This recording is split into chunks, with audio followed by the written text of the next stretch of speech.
මෙම දේවාලය පිහිටලා තියෙන්නේ මිනුවන්ගොඩ සිට දිවුලපිටිය මාර්ගයේ යන විට හමුවන නිල්පනාගොඩ මංසන්ධිය පසු කර කෙටි දුරක් ගමන් කරන විට හමුවන මිනුවන්ගොඩ වෑගුව ගමේ ගල්තලාවක් මත.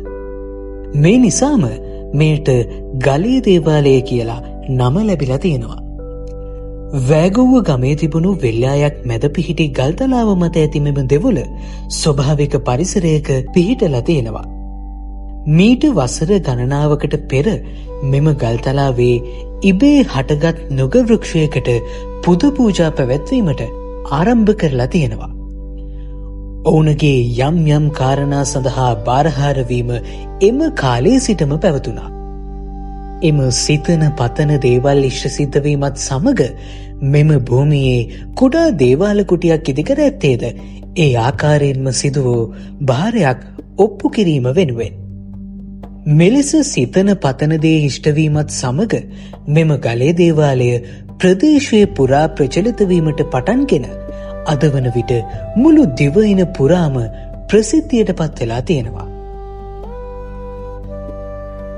මෙම දේවාලයේ සුවිශේෂී ලක්ෂණය වෙන්නේ දේවාලයට කපු මහතෙක් නොමැතිවීම. එහෙයින් කපුවන් නැති දේවාලය ලෙසින්ද මෙම දේවාලය ප්‍රසිද්ධියට පත් වෙලා තියෙනවා.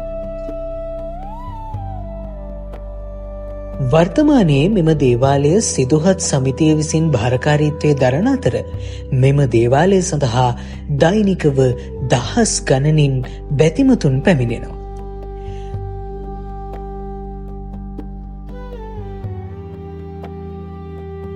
මෙහි ප්‍රධාන වශයෙන් ගම්භාර සූනියම් දෙවියන් ඇදහීම සිද්ධ වෙනවා. සූනියම් දෙවියන් මුන්නේශ්වරමේ සිට තම්මැන්නාව දක්වා ගමන් කරන බව ජනප්‍රවාදයේ සඳහන් වෙනවා.